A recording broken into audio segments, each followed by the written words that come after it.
Hello everyone, welcome back to my channel. आज बनाएंगे हम ट्यूलिप सलवार और फैब्रिक लिया है मैंने इसके लिए 2.5 मीटर। तो चलिए इसकी कटिंग कर लेते हैं स्टार्ट। तो यहाँ पे मैंने फैब्रिक को 2 फोल्ड में बिछाया हुआ है। बंद साइड मेरी तरफ है फैब्रिक की और दोनों साइड हमारी किनारी वाली साइड है फैब्रिक की। तो इसी तरीके से हमने डबल फोल्ड में फैब्रिक करके बिछा लेना है। बंद साइड रखनी है हमें अपनी तरफ। तो यहाँ पे हमें नीचे की तरफ निशान लगाना है, लगभग 1-1.5 इंच पर निशान लगाना है हमें यहाँ पे इस तरह से। और फैब्रिक किस तरह से पकड़ना है, वहाँ पे हमें एक फिंगर लगा लेनी है ताकि हमारा फैब्रिक वहीं तक फोल्ड हो। तो इस तरीके से हमने फैब्रिक को फोल्ड कर देना है ट्रायंगल शेप में। इसको पूरा आगे तक फोल्ड नहीं करना है, हमें इतना ही फोल्ड करना है। नीचे की तरफ हमारा 1-1.5 इंच रहना चाहिए वहाँ पर। तो अब हमें दूसरी साइड से फैब्रिक पकड़ना है सामने से और इसके ऊपर हमने इस तरीके से पलट देना है। इस तरह से हमें पलट देना है इसके ऊपर की तरफ फैब्रिक ये वाला। और हमें अपनी साइड यहाँ पे जगह रखनी है, लगभग 2-2.5 इंच के करीब हमें यहाँ पे जगह रखनी है आसन के लिए। 2.5 इंच या 3 इंच भी रख सकते हो। तो यहाँ पे मैंने अपनी तरफ फोल्ड करने के बाद यहाँ पे 2.5 इंच लगभग फैब्रिक छोड़ा हुआ है पलटने के बाद। अब हमें लगाना है अपनी सलवार की लंबाई का निशान। तो 1-1.5 इंच जो हमने निशान लगाया था ऊपर, वो छोड़ देना है और उसके ऊपर इंची टेप रखना है और ऊपर की तरफ ले जाना है इंची टेप को। हमारी सलवार की लंबाई है 37 इंच, तो मैं यहाँ पे 37 इंच पे ही निशान लगा रही हूँ। और जो हमारी इलास्टिक रहेगी 1-1.5 इंच की, सिर्फ उतनी ही बेल्ट लगाएंगे हम, इसमें बड़ी बेल्ट नहीं लगाएंगे।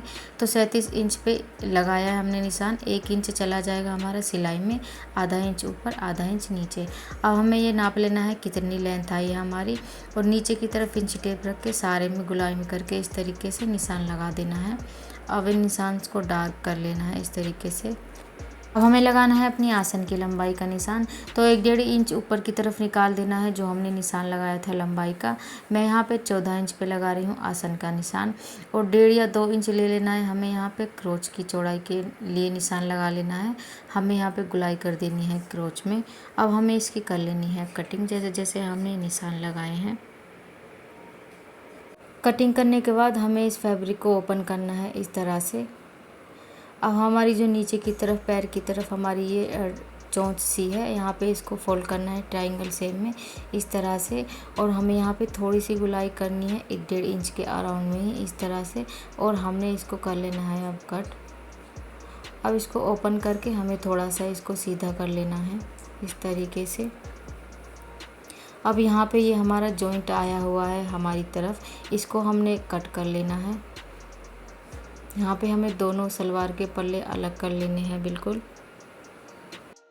अब हमें अपनी सलवार की बेल्ट कट करनी है। तो मैं यहाँ पे चौड़ाई ले रही हूँ अपनी सलवार की बेल्ट की 4 इंच। और गुलाई में आपको अपनी फिटिंग के हिसाब से रखना है। मैंने यहाँ पे 25 इंच लिए, 1 इंच जाएगा हमारा मार्जिन में। और हमारी हिप्स की फिटिंग है 21 इंच, तो मैंने 3 इंच यहाँ पे बेल्ट एक्स्ट्रा ली है। इसको कट करने के बाद अब हमें यहाँ पे एक पार्ट अलग निकालना है और एक पार्ट ले लेना है सलवार का। और जो भी आपकी फैब्रिक की उल्टी साइड हो, यहाँ पे इस तरीके से निशान लगा देना है। अब हमें यहाँ पे इस फैब्रिक को फोल्ड करना है, यहाँ पे जहाँ जहाँ पे मैं बता रही हूँ इस तरीके से हमने बारीक बारीक फोल्ड कर लेना है सारे में। इस तरह से हमें सारे में बारीक बारीक फोल्ड कर लेना है, यहाँ नीचे की तरफ से भी। और सारे में ये हमें दोनों पार्ट सलवार के फोल्ड कर लेने हैं। तो मैंने सलवार के दोनों पार्ट में सिलाई लगा दी है बारीक बारीक करके, चारों तरफ से बारीक बारीक करके हमने सिलाई लगा देनी है दोनों पार्ट में।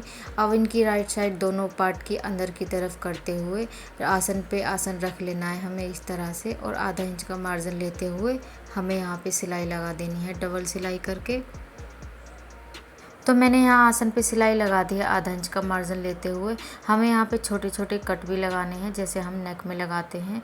तो अब हमें यहाँ पे इस तरह से आसन मिला के पकड़ना है, दोनों फैब्रिक को ओपन करना है इस तरह से। एक साइड 2 फैब्रिक, एक साइड 2 फैब्रिक, और इसको इस तरह से पलट लेना है। ऊपर की तरफ हमारी जो फैब्रिक की कम लेयर है वो आनी चाहिए हमारे फैब्रिक की। इस तरह से इस सलवार को हमें पलटना है। तो इस पलटने के बाद सेट कर लेना है हमें अच्छी तरीके से। तो इस तरह से सेट करके अब जो ये हमारी दूसरी बड़ी वाली लेयर है फैब्रिक की, यहाँ पे हमारा लगभग आसन से हमारी दूरी, यहाँ पे हमें दूसरा फैब्रिक पलटना है। लगभग 2-2.5 इंच का गैप रहना चाहिए हमारा यहाँ पे। तो इस फैब्रिक को पलटना है हमें इस तरीके से, लगभग आसन से 2-2.5 इंच का करीब हमें गैप छोड़ना है यहाँ पे। तो इसी तरीके से हमें दूसरा पार्ट भी पलटना है। दोनों साइड हमें एक ही इक्वल साइज़ का गैप रखना है, 2-2.5 इंच का। तो सेट करके हमें इस सलवार को बिछा लेना है, दोनों लेयर पलट लेनी है फैब्रिक के ऊपर। सेट करके हमें अच्छी तरीके से इसे बैठा लेना है फैब्रिक को। तो ये जो हमारी बड़ी वाली लेयर आई हुई है फैब्रिक की, इसको जहाँ तक हमने पलटा है वहाँ हमें चौक से निशान लगा लेना है इस तरीके से, क्योंकि हम सिलाई लगाएंगे यहाँ पे, इसको जॉइंट करेंगे ऊपर वाले फैब्रिक को नीचे वाले फैब्रिक में। तो हमें आइडिया रहेगा कि हमारा फैब्रिक कहाँ तक आया हुआ है, तो हमें थोड़ा ईजी हो जाएगा चौक से निशान लगाने के बाद। तो हमें सिलाई बाद में लगानी है, इसको जॉइंट बाद में करना है। उससे पहले हमें यहाँ पे लेस लगा लेनी है सारे में, यहाँ ऊपर वाले फैब्रिक में इस तरीके से नीचे की तरफ भी घुमानी है पैर की तरफ, और यहाँ तक हमें लेस लगानी है। अब हमें कितना खुला रखना है नीचे की तरफ, वहाँ तक भी लेस लगानी है, उससे लगभग 1-1.5 इंच ऊपर तक लेस लगानी है। तो मैं यहाँ पे 7 इंच ओपन रखूँगी नीचे की तरफ बॉटम साइड से।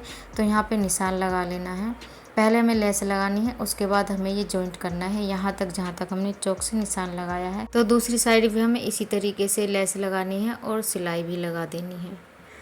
तो ये देखिए हमने यहाँ पे इसको तैयार कर लिया है, और जो ऊपर की तरफ हमारा फैब्रिक ओपन था यहाँ पे मैंने इसको सिलाई से सिल दिया है दोनों साइड से। तो ये जो हमारे नीचे की तरफ पैर की तरफ हमने 7 इंच ओपन रखा था, लगभग मैंने नीचे वाले फैब्रिक पे 8-8.5 इंच ऊपर तक लेस लगाई है। दोनों साइड हमने इसी तरीके से तैयार कर लिया है इस सलवार को, और सिलाई भी लगा दी है ऊपर की तरफ। और बैक साइड में हमने यहाँ पे 2-2 चुन्नटें दोनों साइड डाली हैं, जैसे नॉर्मली सलवार में डालते हैं। अब हमें चुन्नटें डालनी है अपनी इस सलवार में। तो जहाँ तक हमारी लेस आई हुई है हमें वहाँ के बाहर चुन्नट डालनी स्टार्ट करनी है इस तरीके से, और हमें चुन्नट की डायरेक्शन रखनी है लेस की तरफ। तो हमें सारे में इसी तरीके से बारीक बारीक सी चुन्नटें डालते जाना है, छोटी छोटी सी, जैसे नॉर्मली हम सेमी पटियाला सलवार में डालते हैं। बिल्कुल सेम चुन्नट इसमें भी वैसी ही डलती हैं। तो जितनी आपकी बेल्ट है, बेल्ट के हिसाब से हमें यहाँ पे चुन्नट डाल लेनी है इस तरीके से। दोनों साइड हमें चुन्नटें भर लेनी है अपनी सलवार में। जितनी भी आपकी बेल्ट है उसके हिसाब से यहाँ पे हमने चुन्नटें डालनी हैं। तो ये देखिए हमने दोनों साइड में चुन्नटें भर दी हैं, और दोनों साइड की जो चुन्नटें हैं हमारी, उनका डायरेक्शन बीच वाली आसन की सिलाई की तरफ आना चाहिए हमारा। और जो हमने वाइट वाली लेस लगाई है वहाँ तक ही हमें चुन्नट डालनी है अपनी, और इसे बेल्ट में जोड़ देना है नॉर्मली, जैसे हम सेमी पटियाला सलवार में जोड़ते हैं। तो ये देखिए हमने जो चुन्नटें भरी थी उसको मैंने बेल्ट में अटैच कर दिया है, और बैक में हमने दोनों साइड चुन्नटें डाली हैं, मतलब 4 चुन्नटें डाली हैं। अब हमें लगानी है इसमें इलास्टिक। तो हमें एक साइड लगभग मेरी 1.25 या 1.5 इंच की इलास्टिक है ये, सिर्फ हमें इतनी ही बेल्ट रखनी है ऊपर की तरफ। तो जितनी भी आपकी फिटिंग है हिप्स की उसके अकॉर्डिंग हमें यहाँ पे इलास्टिक ले लेनी है, और इसको मैंने सिल लिया है गुलाई में करके। अब हमें यहाँ पे इलास्टिक लगानी है इस तरह से। जो हमारा मार्जिन है सिलाई वाला, आधा इंच वाला जो मार्जिन है, उसको अंदर की तरफ करते हुए यहाँ पे हमें इलास्टिक लगा लेनी है सारे में, और सिलाई लगा देनी है। तो ये देखिए यहाँ पे हमने इलास्टिक को लगा दिया है, जैसे नॉर्मली प्लाज़ो वगैरह में लगाते हैं वैसे ही हमें लगानी है इलास्टिक यहाँ पे। और ऊपर की तरफ सिलाई भी लगा दी है मैंने, इलास्टिक को खींच खींच के जो लगाते हैं हम। तो हमारी सलवार बन के हो गई है बिल्कुल तैयार। तो मैंने सलवार को बहुत आसान तरीके से बताने की कोशिश की है। आई होप आपको समझ आया हो। अगर कुछ समझ नहीं आता है तो आप मुझे कमेंट करके पूछ सकते हैं।